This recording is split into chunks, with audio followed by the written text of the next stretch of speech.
Driver के साथ संबंध बनाने लगी नई नवेली दुल्हन स्वागत में पति से नहीं हुई थी संतुष्ट। मेरे पिता ने 3 साल पहले मेरी शादी रोशन से करवाई थी। कानपुर में इस ग्रैंड वेडिंग की सभी जमकर तारीफ की थी और इसकी भव्यता देख कहा था कि मेरे पिता ने इस पर कितना ज़्यादा पैसा खर्च किया। यह एक अरेंज मैरिज थी और इससे पहले मेरी रोशन से बहुत कम बातचीत हुई थी। वह एक अच्छा और शर्मीला इंसान था। मैं उसके लिए एक परफेक्ट वाइफ बनना चाहती थी, लेकिन सुहागरात के दिन जब मैं बिस्तर पर बैठी थी और उसका इंतजार करते हुए ये सोच रही थी कि अब आखिरकार हमें आपस में बात करने का और एक दूसरे को समझने का मौका मिला है, तब मुझे सिर्फ निराशा हाथ लगी। वह कमरे में आया, मुस्कुराकर कुछ चीजें कही और थोड़ी देर बाद ही हम रिश्ता बना। हमने बिल्कुल भी बात नहीं की और फिर हम सो गए। मुझे लगा कि यह सब शादी की थकान के कारण हो सकता है। उसकी बेरुखी जारी रही। हालांकि यह सब जारी रहा, रोशन हमेशा दुख में सिमटा हुआ रहा।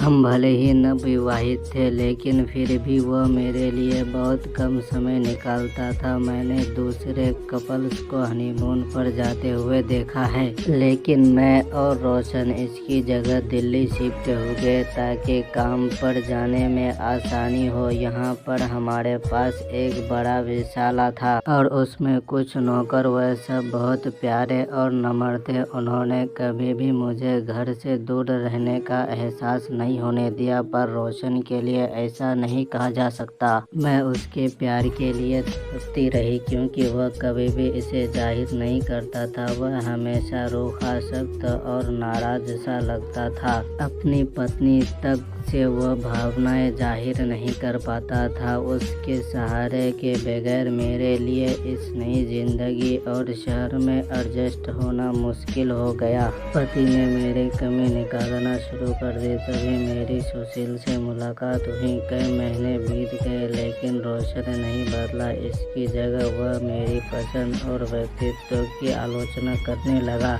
ऐसे रंग के कपड़े मत पहनो, इस तरह से मत बैठो, ये मत करो, वो मत करो। यह सब मेरे लिए बहुत ही निराशा भरा होने लगा। उसने तो मेरे एक्ट तक को घटिया बताया। इसके बाद उसने मुझे शक्ति के साथ ग्रूमिंग क्लास लेने को कहा ताकि मैं सोसाइटी में अच्छे ढंग सीख सकूं और ज़्यादा आकर्षक लगूं। यह सब मेरे लिए बेइज्जती की तरह था, लेकिन अगर ये मुझे पति के करीब ला सकता था तो मैंने ऐसा करने को भी तैयार थी। उसने मेरे लिए सप्ताह में 3 बार जाने के लिए क्लासेस अरेंज की और तब पहली बार मेरी मुलाकात हमारे ड्राइवर सुशील से हुई। मैं ड्राइवर के साथ अकेले समय बिताना चाहती थी। वह मुझे हर सप्ताह क्लास छोड़ने और ले जाने आता था। वह काफी विनम्र और दयालु स्वभाव का था। उसकी स्किन डार्क और बॉडी अच्छी थी। वह 30 साल की उम्र के आसपास होगा और उसका व्यवहार काफी मिलनसार था। शुरुआत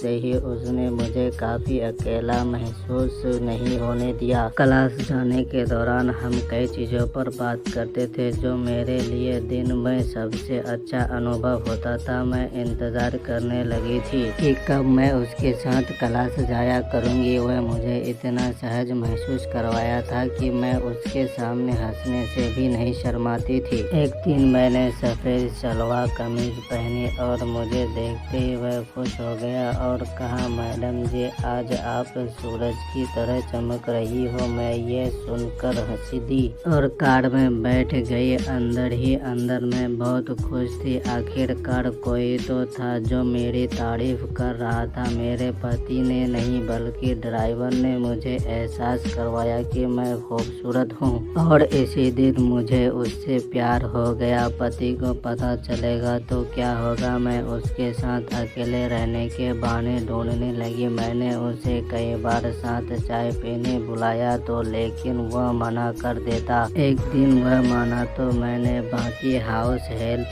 को भी साथ बुला लिया ताकि किसी को शक ना हो। मैं उसकी छोटी छोटी चीजों पर ध्यान देने लगी, जैसे वह जब बोलता है तो कैसे उसकी आंखों में कोमलता आ जाती है और हंसते समय आंखों के पास लकीर बन जाती पति हर बीते पल के साथ उसने और प्यार करती जा रही थी। वह मुझे एहसास करा था कि मैं ऐसी शख्स हूँ जिससे प्यार और फिक्र किया जाना चाहिए, और सबसे अहम ये कि मेरे साथ भी खुशी के साथ समय बिताना जा सकता है। उसने जैसे मेरे अस्तित्व पर मोहर लगाया और यह मुझे सबसे ज़्यादा खुशी दे गया। मैं ये सोचकर दुखी हो जाती थी कि मेरा पति मुझे ये अनुभव नहीं दे पाया। वह हमेशा काम में ही व्यस्त रहता था। मैं कभी कभी सोचती हूँ कि अगर उसे सुशील के लिए मेरी भावनाओं के बारे में पता चला तो क्या होगा। तो साथियों, आप सब भी ध्यान रखना, अपने पत्नियों को कभी भी ऐसे नहीं छोड़ना, नहीं तो वो किसी और के साथ मजे करने लग जाएगी।